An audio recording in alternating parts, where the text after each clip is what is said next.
The dust rose in swirls around Margaret Lawson as she knelt in the dirt outside their modest ranch house, clutching a pair of worn leather boots to her chest. Tears streamed down her face, leaving clean tracks through the grime on her cheeks. Her husband had been dead less than a day, and already the world felt hollow, as if someone had scooped out all the color and sound, leaving only a pale imitation behind. She didn't hear the approaching horse until it was nearly upon her, hooves crunching on the dry Montana earth. Looking up, she saw a tall figure silhouetted against the setting sun. The stranger dismounted with fluid grace, his spurs jingling softly as his boots hit the ground. He removed his hat, revealing a weathered face and kind eyes that had seen too much of life's harshness. Mrs. Lawson. His voice was deep and gentle. "Name's Isaac Vaughn. I rode with your husband in the posse. I'm right sorry about Thomas." Margaret clutched the boots tighter.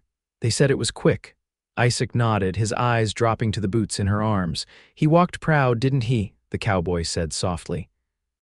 "Never saw a man stand taller when it mattered."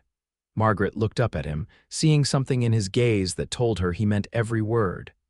She hadn't expected kindness from a stranger on this terrible day, but there it was, offered simply and without pretense. She had no way of knowing that this moment, this simple exchange in the dust of her front yard in the autumn of 1879, would be the beginning of something neither of them could have imagined. That this cowboy, with his quiet words and respectful distance, would become the man to help her rebuild a life from the ashes of her grief. Margaret had met Thomas Lawson when she was just 18, fresh from finishing school back east and visiting her uncle's ranch in Montana Territory. Thomas had been 24, handsome and full of stories about the frontier that captivated her imagination. They married within 6 months, against her parents' wishes, and she'd never regretted following him west. 5 years of hard work, laughter, and love had built their small cattle ranch into something to be proud of, and now, at 23, she was a widow. "Would you like to come in, Mr. Vaughn? I've got coffee on the stove." The words surprised her as they left her mouth. She wasn't ready for company, but something about this man's presence was steadying. "That's kind of you, madam, but I don't want to intrude on your grief." He shifted his weight, clearly uncomfortable. "Please," she said, surprising herself again. "I'd like to hear about how it happened." The sheriff wasn't clear. Isaac hesitated, then nodded. "If you're sure." Margaret rose from the dust, still clutching Thomas's boots, and led the cowboy into the small but tidy ranch house. The main room served as both kitchen and living area, with a stone fireplace at one end and a cast iron stove at the other. She gestured for Isaac to take a seat at the rough-hewn table while she set the boots carefully on the mantel. Her hands trembled slightly as she poured 2 cups of coffee. Setting one before the cowboy, she sat across from him, her back straight despite her exhaustion. "Sheriff Hanson said Thomas was shot during the pursuit of those bank robbers," she said, her voice steadier than she felt. Isaac wrapped his calloused hands around the cup but didn't drink. "Yes, madam, we tracked them north of Dry Creek. Your husband was the best tracker among us. He picked up their trail when the rest of us had lost it." He paused, studying her face. "Are you certain you want to hear this now?" "I need to know," Margaret said simply. Isaac nodded. "We caught up to them near the border. They'd split up, but Thomas figured it out before we rode into their trap. He saved all our lives by spotting the ambush." He took a breath. "We exchanged gunfire. Thomas, he saw one of them taking aim at young Billy Matthews. He pushed Billy aside and took the bullet himself." Margaret closed her eyes briefly. It sounded like Thomas always putting others before himself. "It was quick, Mrs. Lawson. He didn't suffer." Isaac's voice was gentle. "His last words were your name." A fresh wave of grief crashed over her, but Margaret refused to break down in front of this stranger. "Thank you for telling me," she managed. "Your husband was a good man. Everyone in the posse respected him." Isaac finally took a sip of his coffee. "He often spoke of you in this place. He was mighty proud of what you two built together." "We came here with nothing but dreams and determination," Margaret said softly. "Thomas believed in this land when no one else would give it a second glance." "He had an eye for potential," Isaac agreed. His gaze swept around the modest but well-kept home, and he was right. They sat in silence for a moment, the ticking of the clock on the wall the only sound besides the occasional pop from the fireplace.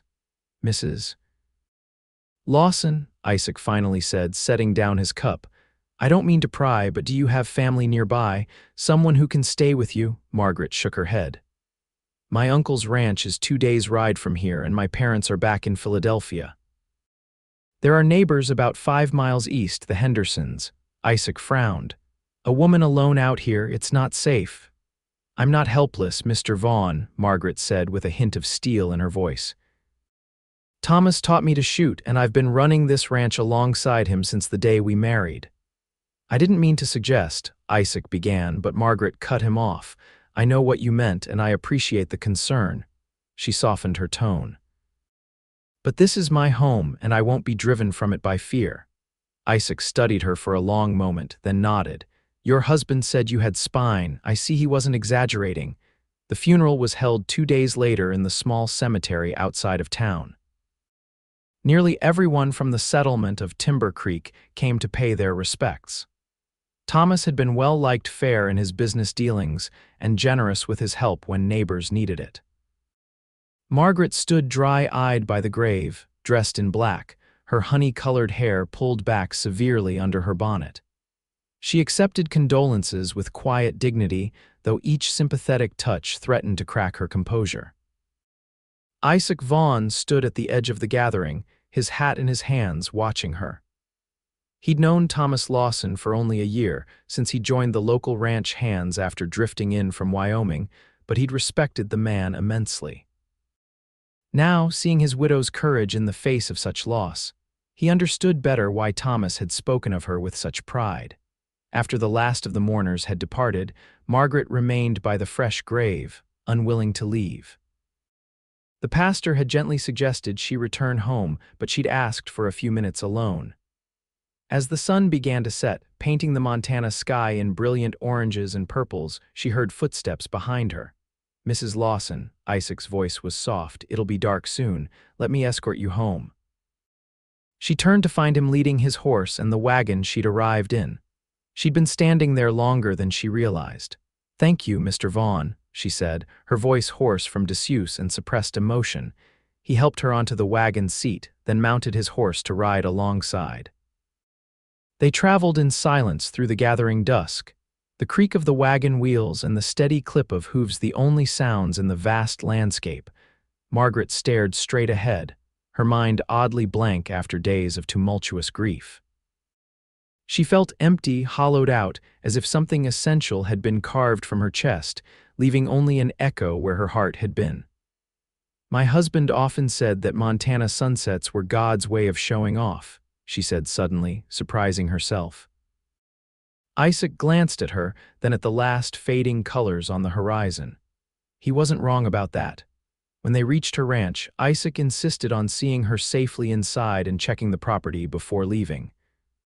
He brought in more firewood from the stack by the barn and made sure the stove was lit before preparing to depart. "Mrs. Lawson," he said, standing awkwardly by the door, "I know you said you don't need help, but if you change your mind." He trailed off, uncertain.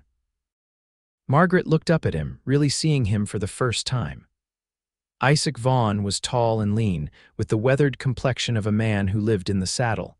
His sandy hair was overlong, curling slightly at the collar, and his eyes were the clear blue of a high mountain lake. There were lines at the corners of those eyes that suggested he smiled often, though he wasn't smiling now. "Where are you staying, Mr. Vaughn?" she asked.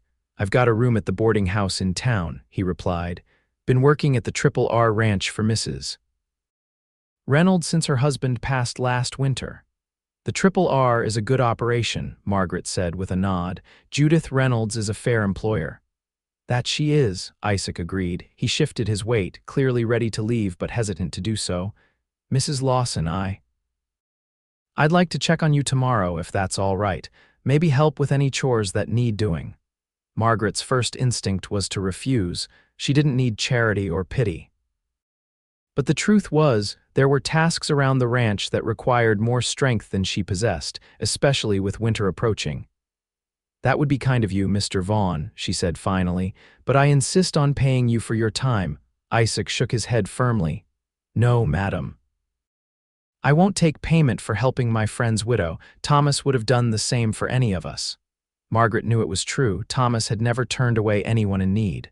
Very well, she conceded, but you'll at least take your meals here while you work. That's more than fair, Isaac said with a slight smile. I'll be by after first light. After he left, Margaret sank into the chair by the fire, suddenly overwhelmed by the silence of the house. She and Thomas had planned to fill this home with children, but it hadn't happened. Now she was alone in a way she'd never been before, not even as a girl in Philadelphia where servants and family had always surrounded her. For the first time since receiving news of Thomas's death, Margaret allowed herself to weep openly, great heaving sobs that shook her slender frame. She cried until her throat was raw and her eyes swollen, until exhaustion finally claimed her and she fell asleep in the chair, still clutching one of Thomas's shirts she'd pulled from the mending basket. True to his word, Isaac arrived shortly after dawn, leading a pack-horse loaded with tools. Margaret met him at the door, composed once more though her eyes were still puffy from crying. She'd risen early to prepare breakfast, needing the routine to ground her. "Good morning, Mr. Vaughn," she said, stepping back to allow him entry. "I've got coffee and biscuits ready and there's bacon frying." Isaac removed his hat before stepping inside. "That's mighty kind of you, Mrs. Lawson. I didn't expect breakfast. We rise early on a ranch, Mr. Vaughn. I'm sure you know that," she gestured to the table. "Please sit." As they ate, Isaac outlined what he thought needed attention before winter set in. The barn roof had a leak that needed patching, the corral fence had several loose rails, and the livestock would need to be counted and assessed. "Your cattle looked healthy when I rode in," he noted.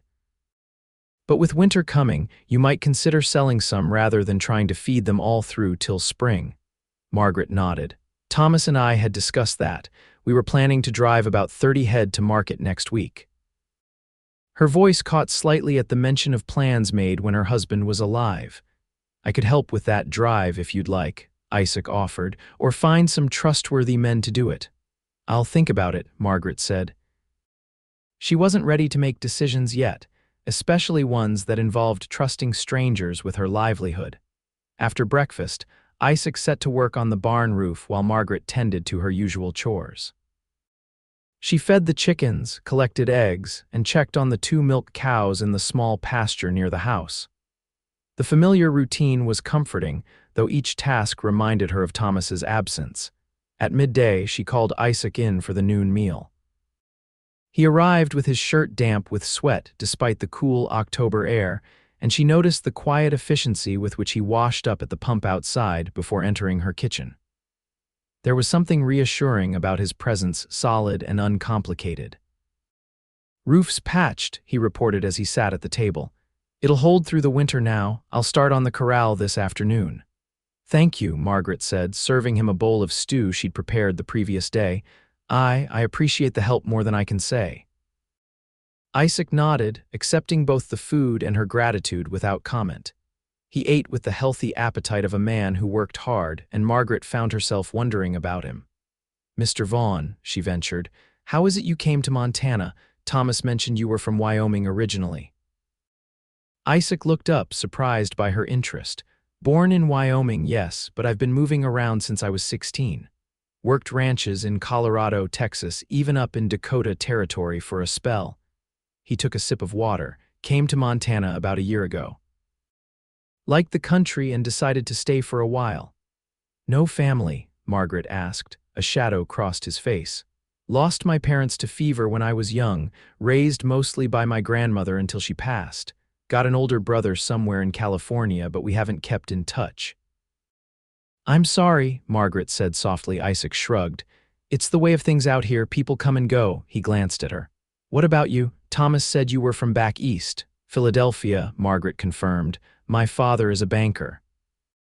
He wanted me to marry a business associate of his, but then I met Thomas when I was visiting my uncle's ranch, and—" She smiled sadly at the memory. "Thomas was everything the men back home weren't. Real, honest, he didn't care about social standing or appearances." "He was a good man," Isaac said simply. "Yes," Margaret agreed, "the best I've known. The days fell into a pattern. Isaac would arrive early, work through the day on whatever needed fixing, take meals with Margaret, and return to town by nightfall. He never presumed, never overstepped, maintaining a respectful distance that Margaret found both comforting and, increasingly, frustrating, though she couldn't have explained why. A week after the funeral, they drove Thomas's cattle to market together. Margaret insisted on going, despite Isaac's concerns about the propriety of a woman on a cattle drive, even a short one. She rode astride in trousers, her hair braided and tucked under a hat, looking every inch the rancher she had become. The 2-day journey to the larger settlement where the cattle buyer awaited was uneventful. They camped under the stars the first night, Isaac keeping a respectful distance across the fire. Margaret lay awake long after he had fallen asleep, listening to the sounds of the Montana night and realizing with a strange clarity that she felt more alive out here, under the vast sky with this quiet man nearby, than she had since receiving news of Thomas's death. The cattle sold well. The buyer, a portly man named Garrison who'd done business with Thomas before, was fair in his pricing and respectful toward Margaret, though she noted the surprised glances when she, not Isaac, handled the negotiations. "Your husband taught you well," Garrison commented as he counted out the money. "We were partners in everything," Margaret replied, tucking the funds securely into an inner pocket of her coat. On the return journey, riding unburdened by the cattle, Isaac grew more talkative than he'd been since they met. He pointed out landmarks, shared stories of his travels, even made her laugh with a tale about a stubborn mule that had once outsmarted him thoroughly. "You should laugh more often, Mrs. Lawson," he said, looking slightly abashed at his own comment. "It suits you." Margaret felt heat rise to her cheeks and looked away. "It feels wrong, somehow, laughing when Thomas is gone." Isaac was quiet for a moment, then said gently, "I didn't know your husband long, but he struck me as the type who'd want you to find joy again." She couldn't argue with that. Thomas had been full of life, always the first to find humor in difficult situations. "Perhaps," she conceded, "but it's too soon." Isaac nodded, not pressing the point. "Of course." That night, as they made camp, a sudden autumn storm blew in from the mountains. The temperature dropped rapidly, and rain began to fall in heavy sheets just as they'd secured the horses. "We need shelter," Isaac shouted over the wind. "There's a line shack about half a mile east if I remember right." They mounted up and rode through the worsening storm, both soaked to the skin by the time they reached the small, crude cabin used by cowboys working the range. It was little more than a single room with a rough plank floor, a small stove, and a narrow cot, but it was dry.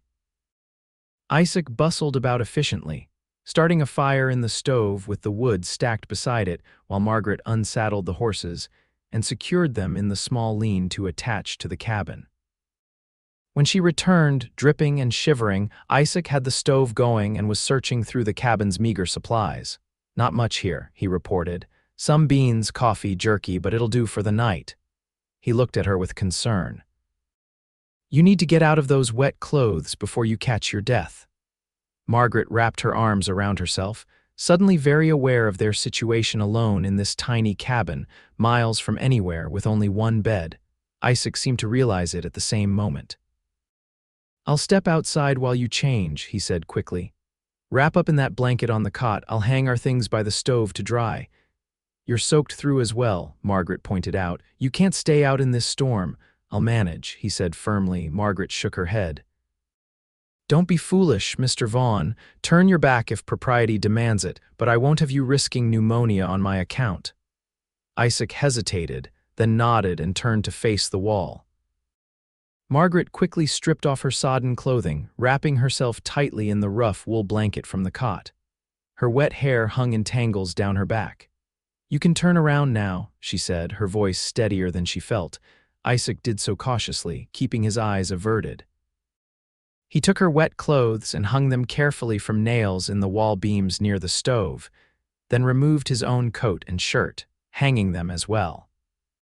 He kept his back to her as much as possible, but Margaret couldn't help noticing the lean strength of his shoulders, marked with scars that spoke of a hard life. You should take the cot, he said, still not looking at her. I'll make do on the floor. Margaret glanced at the narrow bed, barely large enough for one person. Thank you, she said softly. They shared a simple meal of beans heated on the stove and tough jerky, sitting on opposite sides of the small room, the only sounds the patter of rain on the roof and the occasional crack of thunder. The storm showed no signs of abating. It might be a few days before we can head back, Isaac said, breaking the silence. If the creek rises, we won't be able to ford it. Margaret nodded, trying to ignore the flutter of unease, or was it something else, at the thought of being confined here with him. The cattle money is secure, at least, she said, and no one's expecting us back at any particular time. True enough. Isaac poked at the stove, adding another log. We've got enough supplies to last, especially if I can hunt once the storm passes. Margaret yawned suddenly, the exhaustion of the day catching up with her. Isaac immediately stood, spreading his bedroll on the floor beside the stove. Get some rest, Mrs. Lawson, he said gently. Tomorrow might be a long day. Margaret lay down on the cot, pulling the blanket tight around her. She could see Isaac's profile in the dim light cast by the stove as he settled on his makeshift bed. For the first time since Thomas's death, she didn't feel completely alone. Mr. Vaughn, she said softly. Yes, Mrs. Lawson, thank you for everything these past days.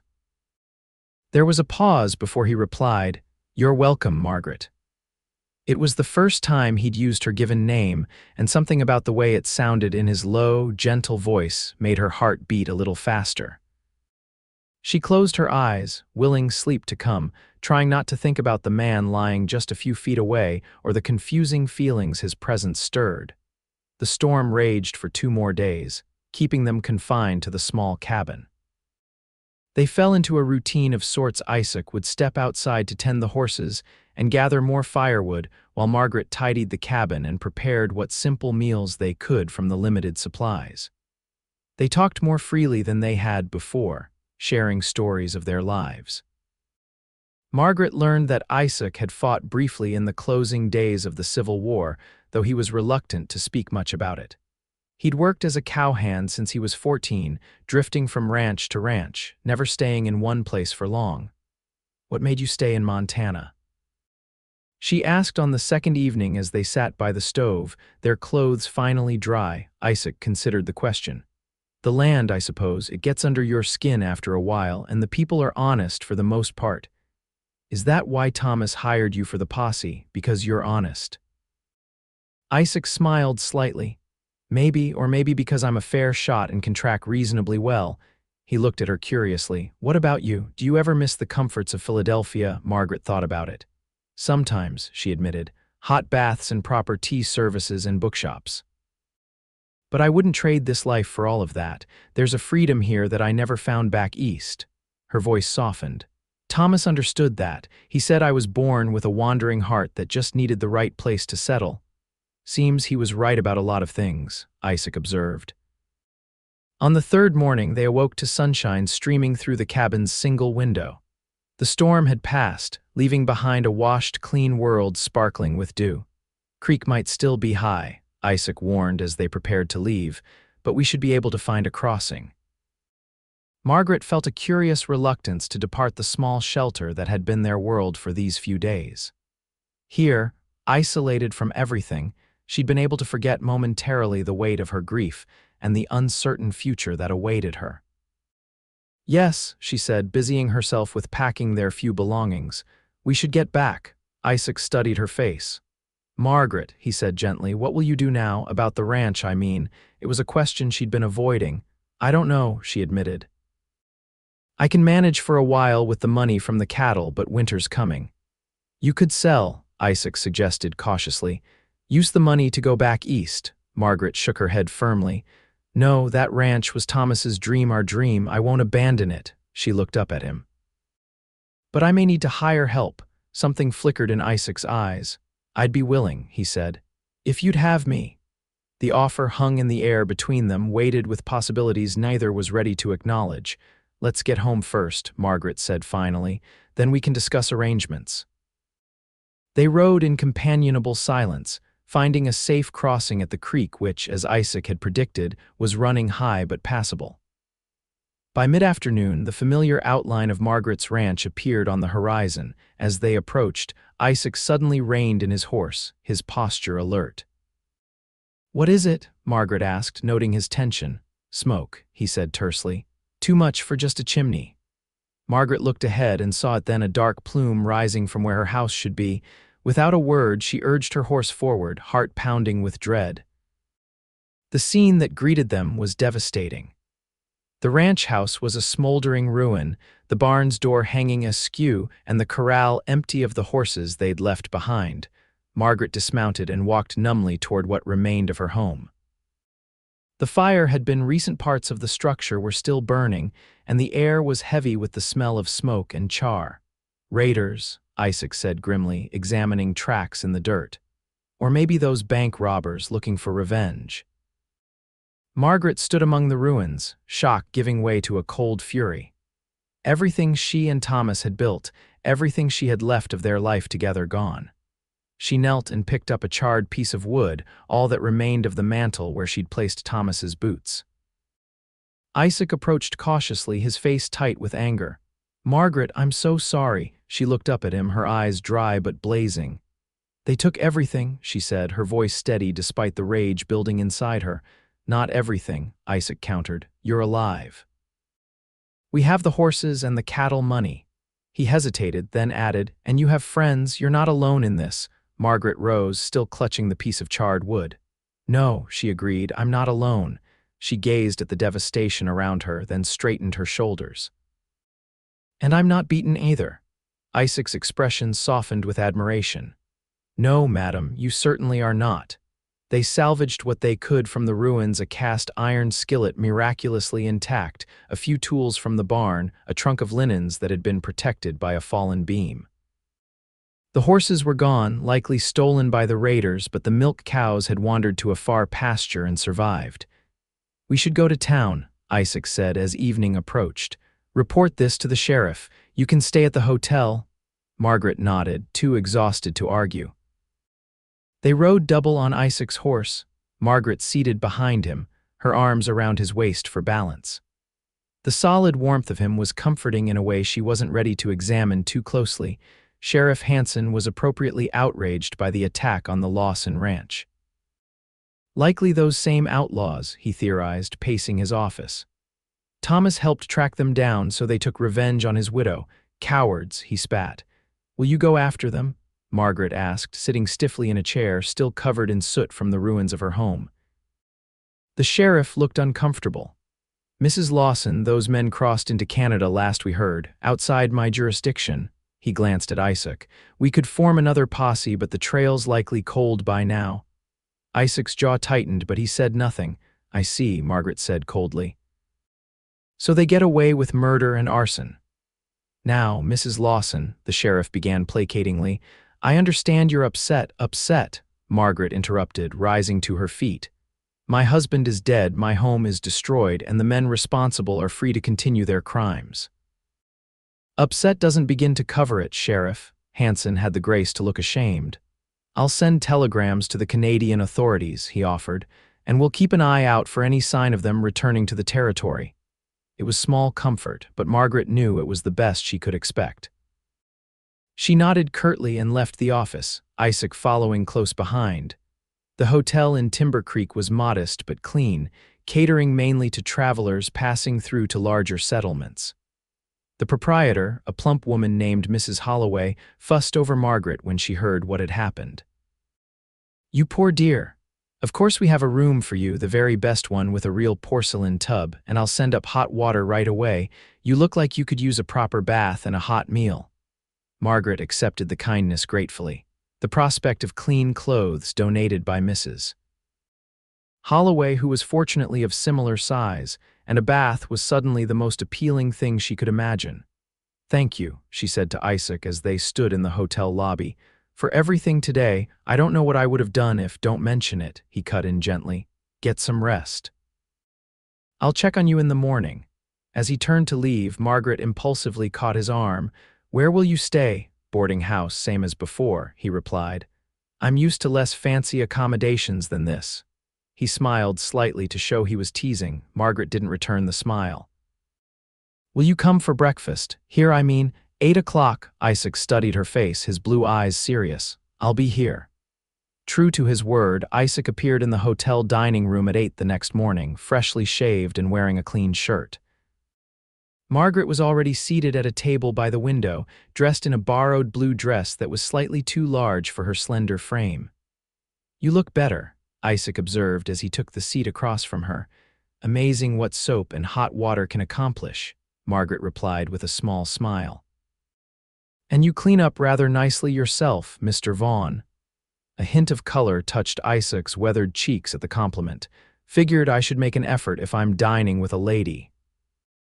They ordered breakfast, and as they waited, Margaret broached the subject that had kept her awake much of the night.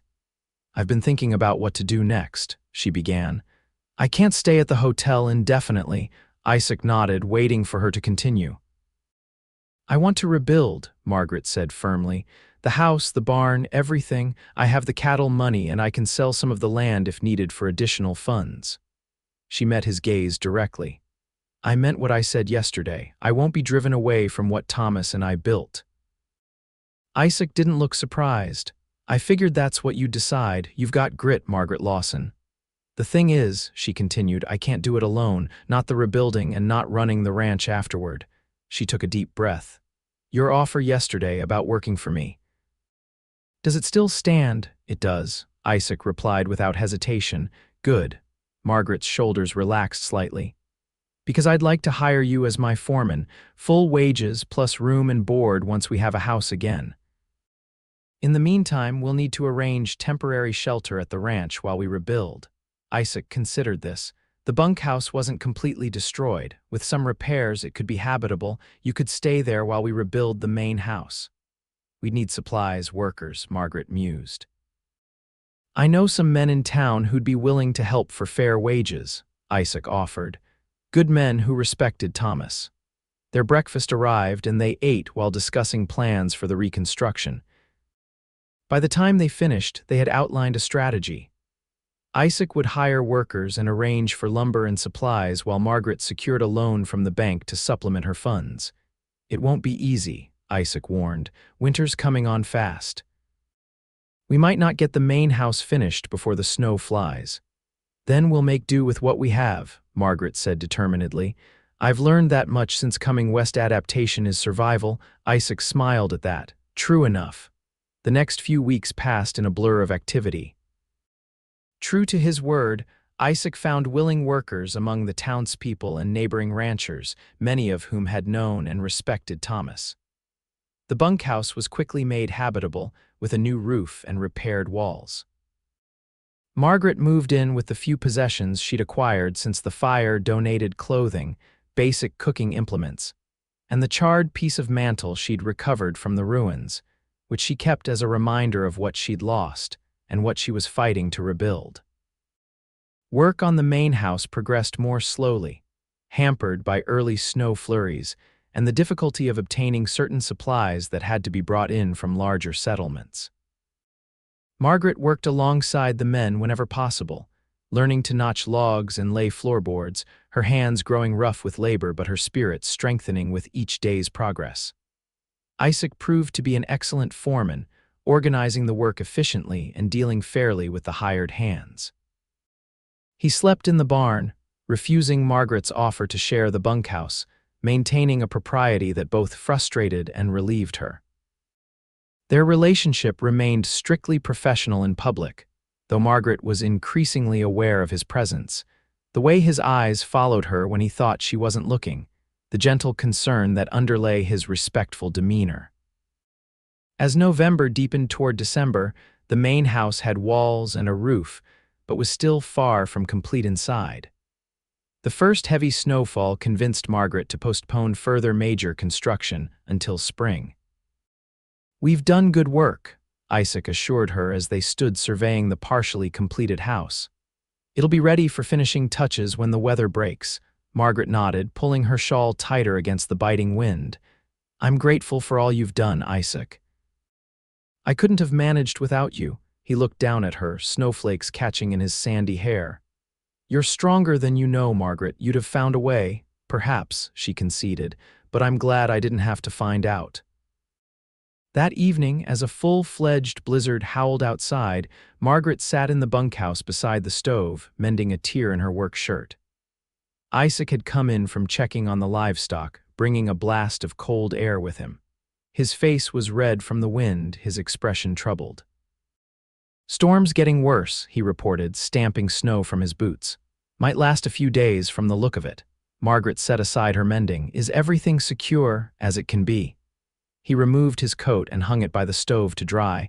"Brought in extra firewood, we should be all right." Margaret rose and poured coffee for both of them, handing him a steaming cup. Their fingers brushed in the exchange, sending an unexpected warmth up her arm. She pulled back quickly, confused by her reaction. Isaac didn't seem to notice, or if he did, he gave no sign.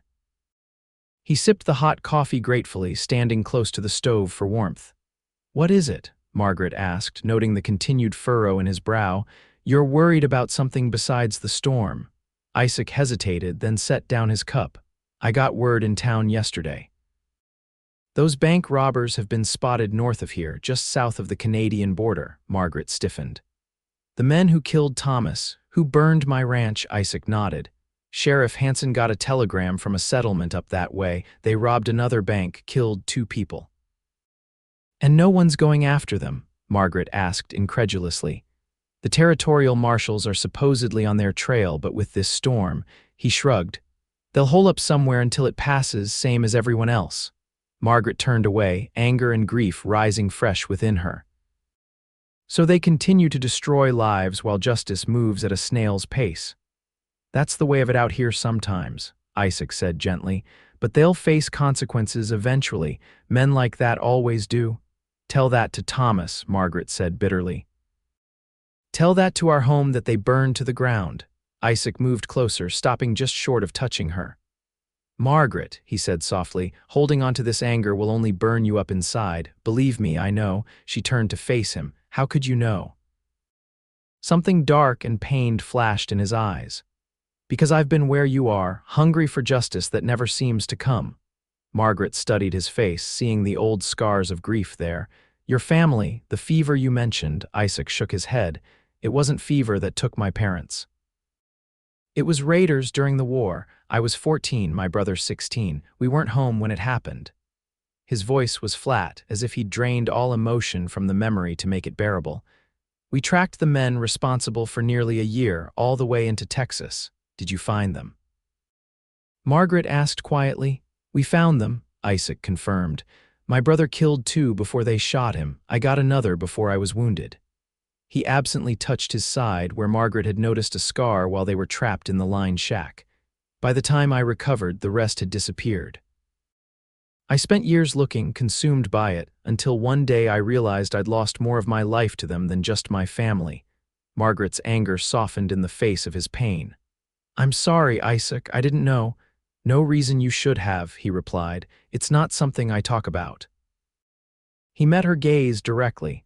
"But I'm telling you now because I don't want to see that same darkness consume you. You've got too much life ahead to waste it on vengeance." "It's not just vengeance," Margaret said softly. "It's justice for Thomas." "There's a line between the two," Isaac said. "And it's easy to cross without realizing it." He hesitated, then added, "Thomas wouldn't want that for you. He'd want you to live, to rebuild, to find happiness again." The mention of happiness struck Margaret like a physical blow. The concept seemed so foreign, so impossible since Thomas's death. Yet standing here in this small, warm room with Isaac, she could almost imagine a future where joy might exist again.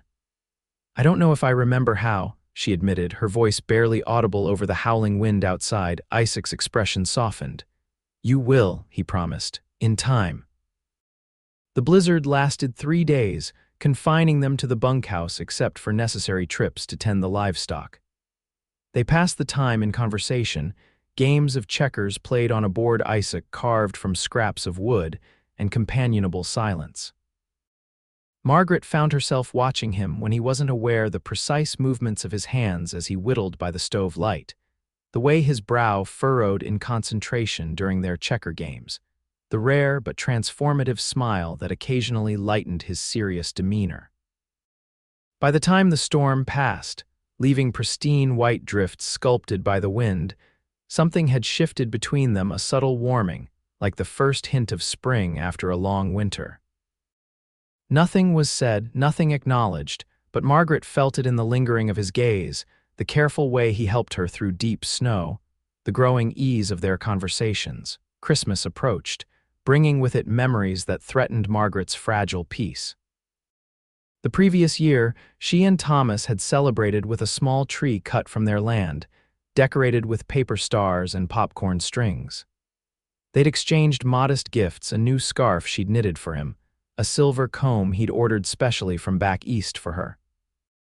Isaac found her one evening sitting on the bunkhouse steps, staring at the stars despite the bitter cold, tears freezing on her cheeks.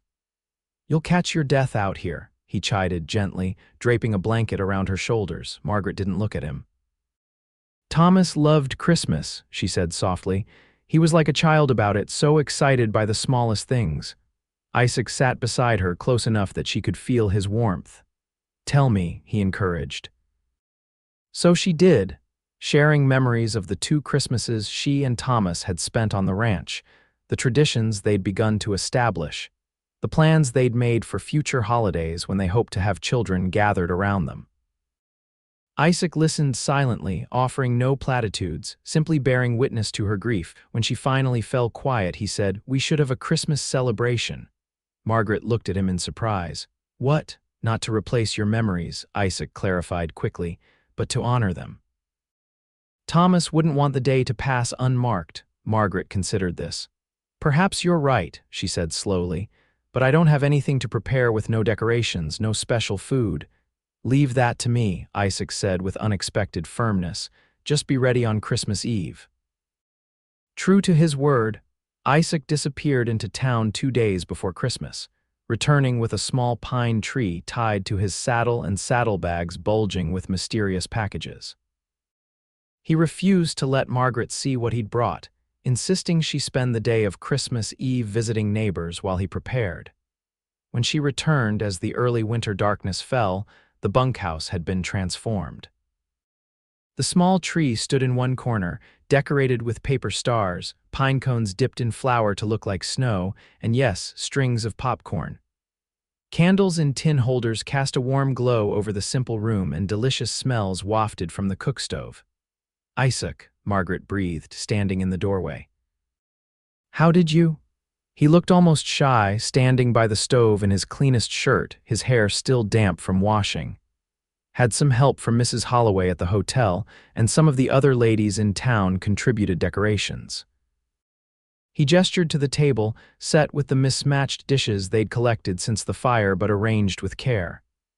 "It's not fancy, but it's beautiful," Margaret interrupted, her eyes filling with tears that, for once, weren't entirely from sadness. "Truly beautiful." The meal was simple but well-prepared: venison stew, fresh bread, preserved peaches from a neighbor's cellar, and a small cake for dessert. They ate by candlelight, sharing stories of Christmases past, finding moments of laughter amid the memories. After the meal, Isaac surprised her by pulling a small package from his pocket. "Merry Christmas, Margaret," he said, pushing it across the table. Margaret stared at it. "I don't have anything for you," she said, distressed. I don't need anything," Isaac assured her. "But I wanted you to have this." With hesitant fingers, Margaret unwrapped the package. Inside was a small silver frame, and within it a sketch of Thomas. It was skillfully done, capturing his kind eyes and the slight quirk of his mouth when he smiled. "How?" Margaret whispered, tracing the image with a fingertip. "Mrs. Henderson had a photograph," Isaac explained. "She lent it to me, and there's an artist passing through town who agreed to make the sketch." He looked uncertain. "I thought you might want something to remember him by since you lost everything in the fire." Margaret looked up at him, tears streaming freely now. "Thank you," she said simply, the words wholly inadequate for the emotion welling within her. "This means more than I can say." Isaac nodded, clearly uncomfortable with her gratitude. He was a good man, he deserves to be remembered. Margaret set the portrait carefully on the table and, without allowing herself to think too much about it, reached across to take Isaac's hand in hers. "So do you," she said softly. "You're a good man, too, Isaac Vaughn." His fingers tightened around hers, and something passed between them, an acknowledgement of the bond that had formed, unexpected and unspoken, amid the ashes of her former life. The winter deepened, bringing harsh cold and isolation as snowdrifts made travel difficult. Margaret and Isaac settled into a routine, caring for the livestock, making repairs to the outbuildings when weather permitted, and spending long evenings in the warmth of the bunkhouse. They took turns reading aloud from the few books. They had a Bible, a volume of Shakespeare's plays donated by the schoolteacher in town, a dog-eared copy of The Last of the Mohicans that Isaac had carried in his saddlebags for years. Margaret found herself looking forward to these quiet evenings, to Isaac's deep voice reading by lamplight, to the discussions that often followed as they debated the characters' choices or related the stories to their own experiences. She began to notice things about him: the way the corners of his eyes crinkled when he smiled, the careful precision with which he treated every task, the gentleness in hands that had known violence. For his part, Isaac maintained a careful distance, never presuming, never crossing the invisible line of propriety that existed between employer and employee, widow and friend. But Margaret caught him watching her sometimes with an expression that made her heart beat faster, that reminded her she was not only a widow, but a woman still young, still alive. January brought a brief thaw that allowed them to make a trip into town for supplies. While Isaac tended to business at the general store, Margaret visited the bank to discuss finances.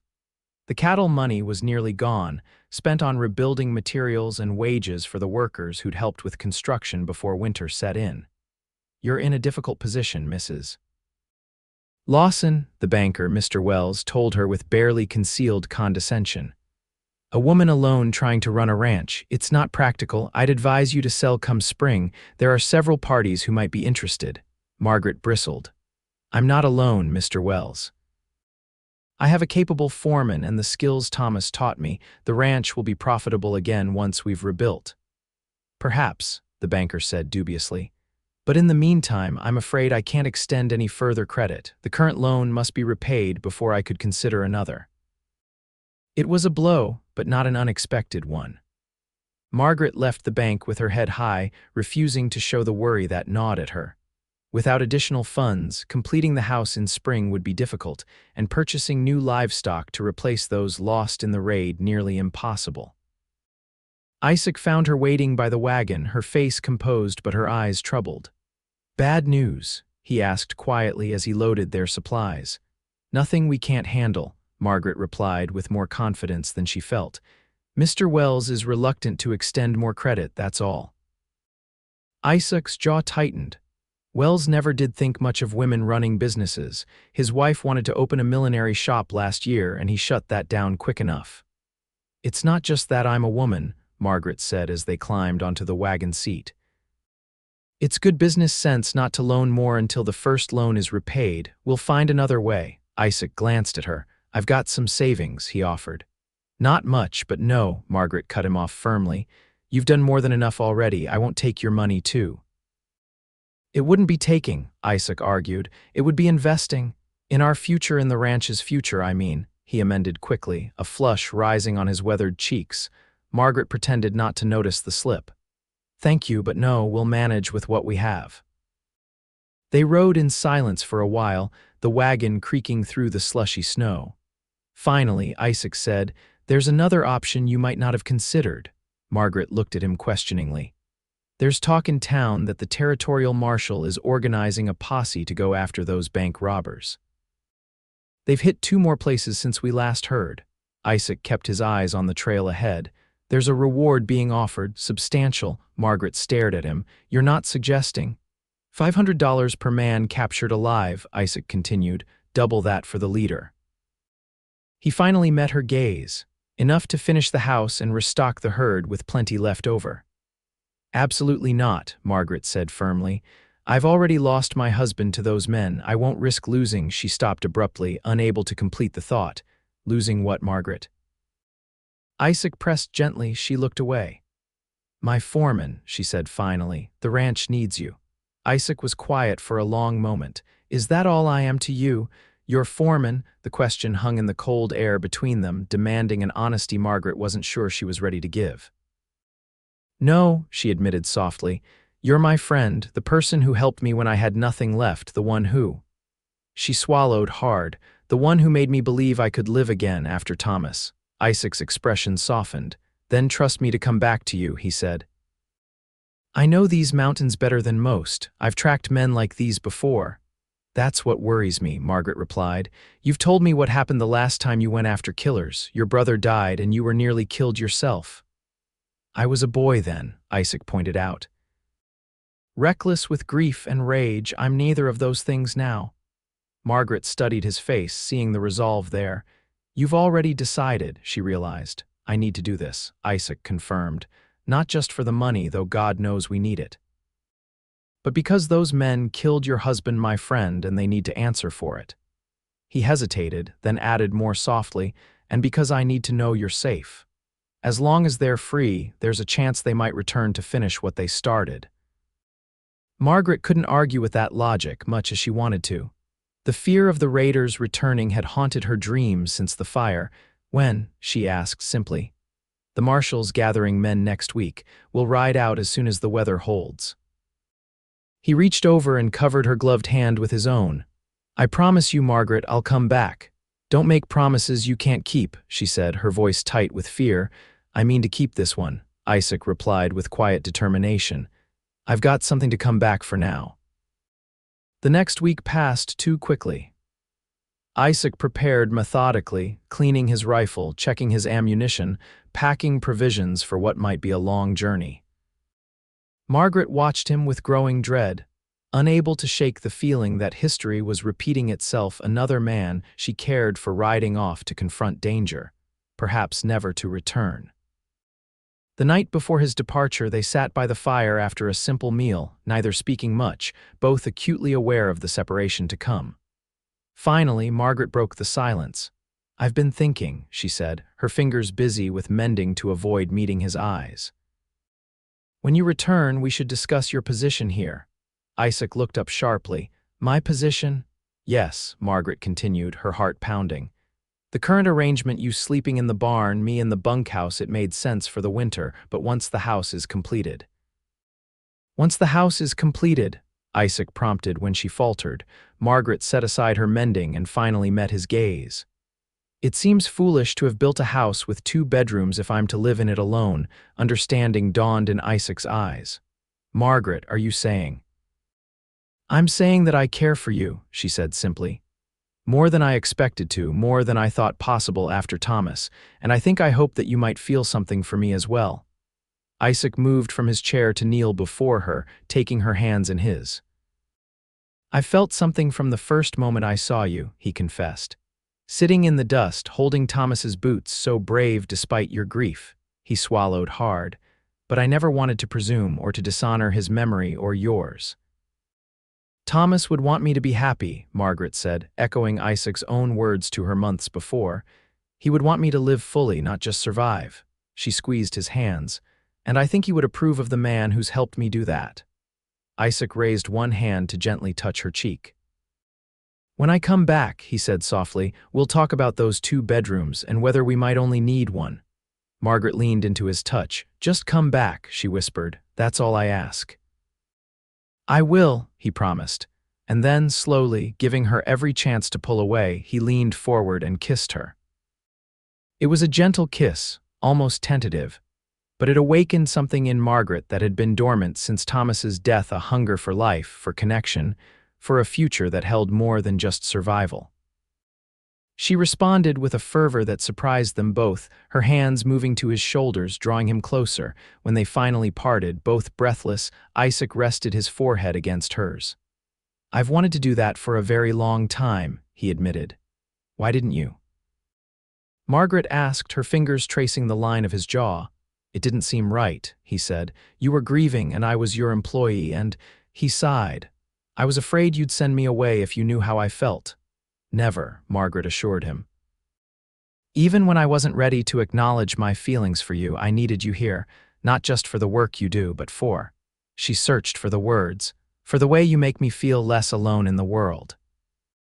Isaac kissed her again, more confidently this time, and Margaret allowed herself to be lost in the moment, in the warmth of his embrace, in the promise of a future neither of them had expected to find. Morning came too soon. Margaret stood in the yard, watching as Isaac saddled his horse and made final preparations. The territorial marshal, a stern-faced man named Braddock, waited with 5 other men at the edge of the property, respecting the private moment. 2 weeks, Isaac said, checking the cinch one last time. 3 at most. If we haven't found them by then, we'll return and try again when the weather improves. Margaret nodded, not trusting her voice. She'd been up before dawn, packing extra provisions, checking that his warmest coat was mended, doing all the small things she could to improve his chances of returning safely. Isaac turned to her, his expression serious. "If I don't come back, don't," Margaret interrupted fiercely. "Don't say it." "I have to," Isaac insisted gently. "If something happens, the ranch is mortgaged, you might have to sell after all. Promise me you'll do what's necessary to take care of yourself. Go back east if you have to." "I promise," Margaret said reluctantly, "but it won't come to that." "You'll return?" Isaac smiled slightly. "Yes, madam, I surely will." He glanced toward the waiting men, then back at her. "I should go." Margaret stepped forward and, heedless of the observers, pulled him down for a kiss. "For luck," she whispered against his lips. Isaac held her tightly for a moment, then released her and mounted his horse in one fluid movement. "Keep the rifle loaded," he reminded her. "And Henderson will check on you every few days like we arranged." "I'll be fine," Margaret assured him, straightening her shoulders. "Go bring those men to justice, and then come home to me." Isaac nodded, his eyes never leaving hers until he had to turn his horse and ride toward the waiting posse. Margaret stood in the yard until they disappeared over the rise, the cold wind whipping her skirts around her legs, her heart both heavier and lighter than it had been since Thomas's death. The days that followed were among the longest of Margaret's life.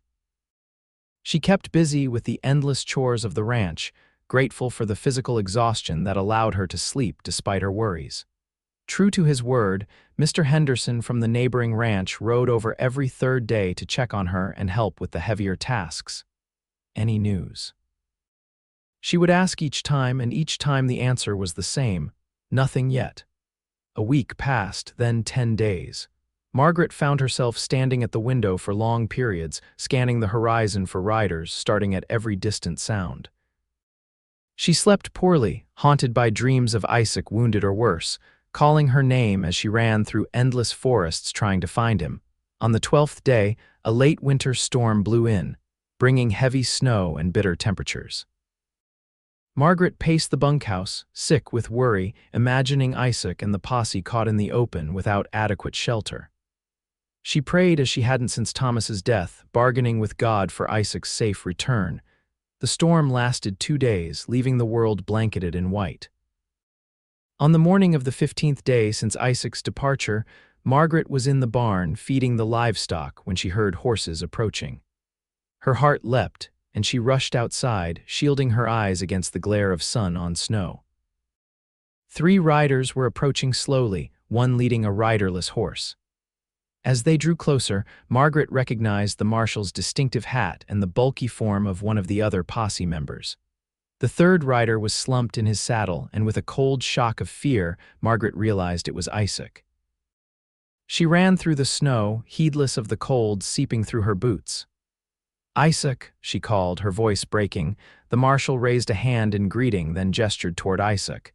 "He's hurt, madam, but he'll live. Took a bullet in the shoulder." As they drew closer, Margaret could see that Isaac was pale but conscious, his left arm secured in a crude sling, his coat stained with blood. Despite his obvious pain, his face lit up at the sight of her. "Told you I'd come back," he said weakly as the marshal helped him dismount. Margaret was at his side instantly, supporting him as he swayed on his feet. "Inside," she directed. "Quickly." With the marshal's help, she got Isaac into the bunkhouse and settled on her bed. The other posse member, a young man named Riley, brought in their saddlebags while Margaret heated water and gathered clean linens. "What happened?" she asked the marshal as she gently helped Isaac out of his coat and blood-stained shirt. "We found them," the marshal replied. "Holed up in an old trapper's cabin near the border. They didn't surrender easy." He nodded toward Isaac. "Your man there saved my life, saw one of them taking aim at me from behind and pushed me aside, took the bullet himself." "Did you get them all?" Margaret asked, carefully unwrapping the bandages from Isaac's shoulder to reveal an angry red wound. "All but one," the marshal confirmed. "Their leader, man named Blackwell, slipped away in the confusion, but we got the rest 3 dead, 2 captured alive." Isaac winced as Margaret cleaned his wound. "Sorry we didn't get them all," he said, his voice tight with pain. "Hush," Margaret scolded gently. "You're alive, that's what matters." The marshal cleared his throat. "Well, we'll be heading to town now that we know Vaughn's in good hands. I'll send the doctor out if he's available." "Thank you," Margaret said, not taking her eyes off her task. "Oh, and this is for you," the marshal added, placing a small pouch on the table. "Vaughn's share of the reward, $500 for the 2 we brought in alive." After the marshal and Riley had departed, promising to return in a few days to check on Isaac, Margaret finished tending to his wound. It was a clean shot, the bullet having passed through the fleshy part of his shoulder without hitting bone. Infection was the main concern now. "You should rest," she told him, helping him sip some water. Isaac caught her hand. "I'm sorry I worried you," he said, "and sorrier that we didn't get them all, as long as Blackwell is out there." "We'll deal with that if we have to," Margaret said firmly. "For now, you need to heal." She stroked his hair back from his forehead. "I thought I might lose you too." "Never," Isaac said with quiet conviction. "I promised I'd come back to you, and I mean to keep all my promises, Margaret Lawson." She leaned down and kissed him softly. "Rest now, I'll be right here." Isaac recovered slowly over the next few weeks. The wound healed cleanly, thanks to Margaret's careful nursing and a visit from the town doctor, but it would be some time before he regained full use of his arm. The forced inactivity chafed at him, but Margaret was firm about not allowing him to overexert himself. "The ranch has survived this long," she reminded him. "It can wait a little longer for you to heal properly." Spring arrived gradually, the snow melting to reveal the first tentative green shoots pushing through the earth. As soon as the ground was workable, Margaret began preparations for planting a garden, determined to be more self-sufficient in the coming year. Isaac, still limited in what he could do physically, offered advice and moral support from a chair placed in the sunshine outside the bunkhouse.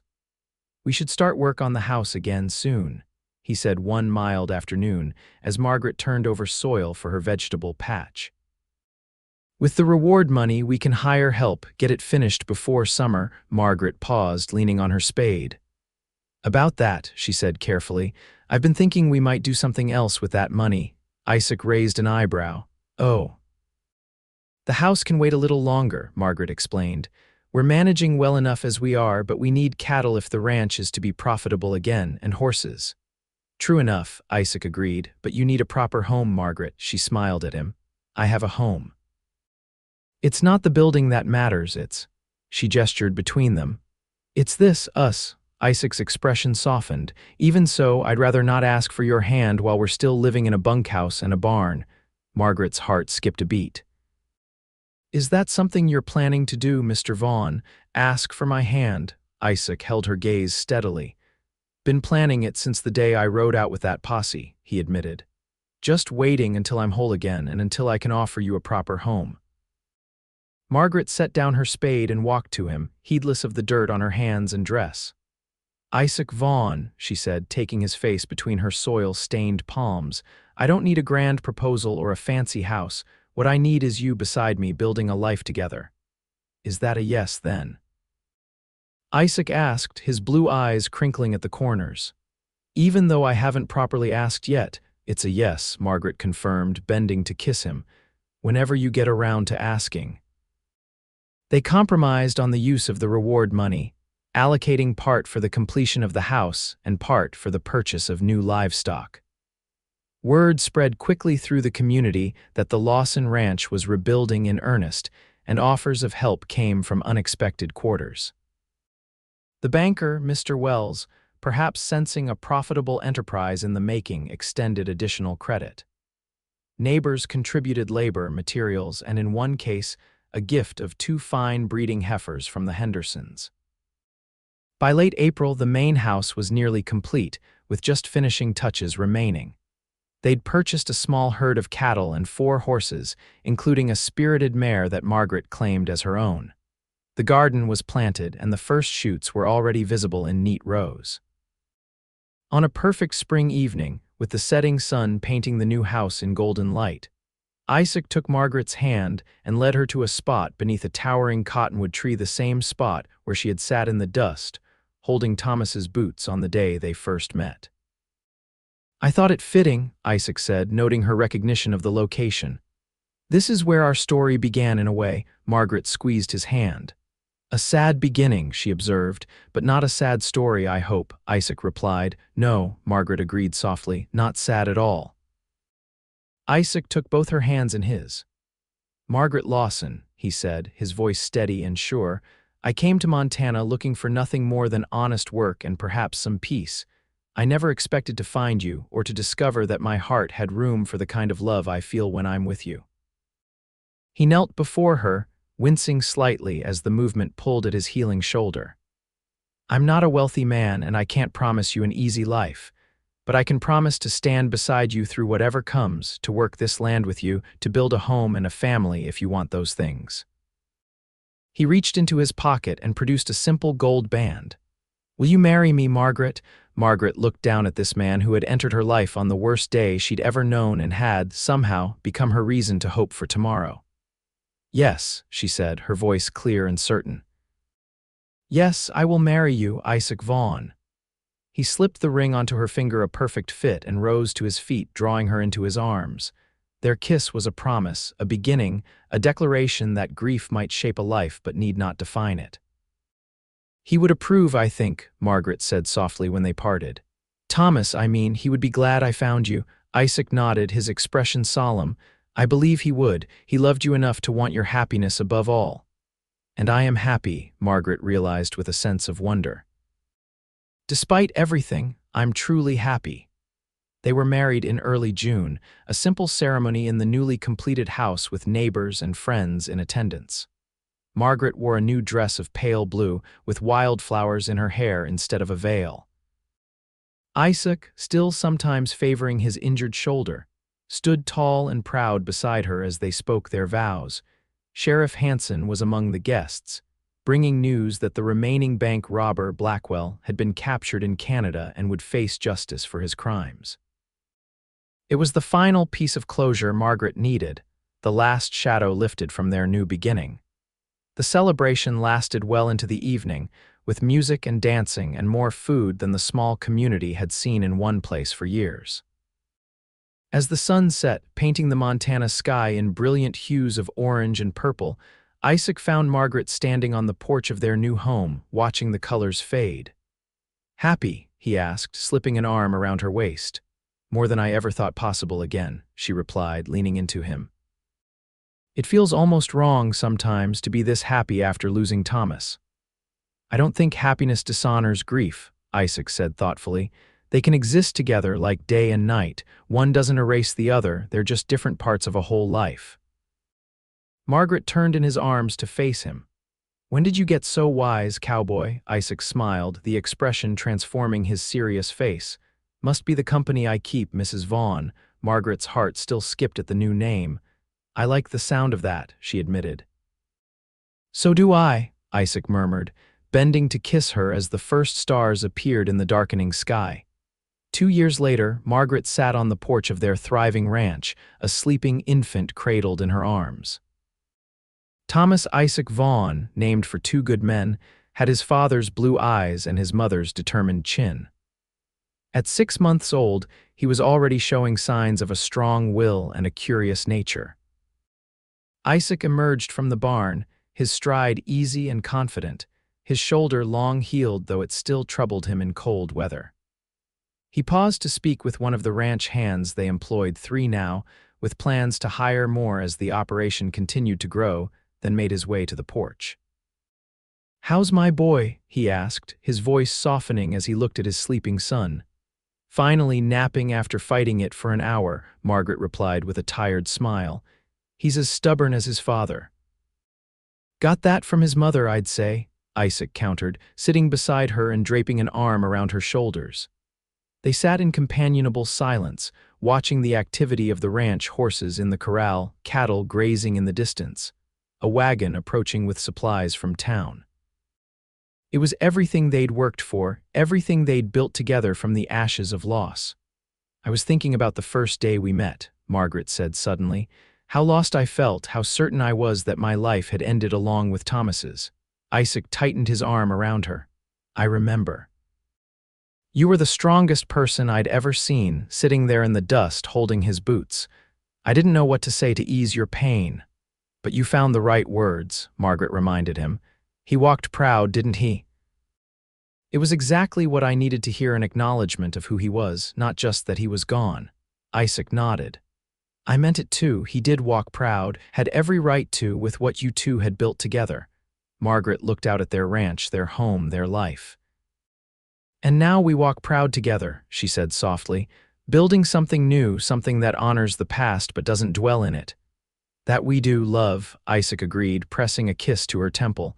"That we do." As the sun began to set over the Montana mountains, painting the sky in brilliant colors that never failed to take Margaret's breath away, she thought about the journey that had brought her to this moment, from a Philadelphia debutante to a rancher's widow to a wife and mother building a new life on the frontier. It hadn't been an easy path, marked as it was by profound loss and hard-won joy, but she wouldn't have traded it for any other. The baby stirred in her arms, making the small grunting noises that preceded waking. Isaac reached over to stroke his son's downy head. "He's going to grow up strong here," he said confidently, "with the mountains to teach him courage and the land to teach him patience. And us to teach him love," Margaret added. "All kinds of love, the kind that builds, the kind that endures, the kind that heals." Isaac met her eyes, his gaze still holding the same warmth and respect it had from the beginning. "You taught me that," he said simply. "That love can heal the deepest wounds if you're brave enough to let it." "We taught each other," Margaret corrected gently. As their son awoke fully, demanding attention with increasing volume, they laughed together, the sound carrying across the ranch they'd rebuilt from nothing but determination and hope. It was, Margaret thought as Isaac took the baby from her arms with practiced ease, exactly the life she was meant to live, not despite her losses, but because of them, and because of the love that had found her when she least expected it. She placed her hand on Isaac's arm, feeling the solid strength of him beneath her fingers, and gave thanks for second chances, for unexpected beginnings, and for the courage to walk proud into whatever tomorrow might bring.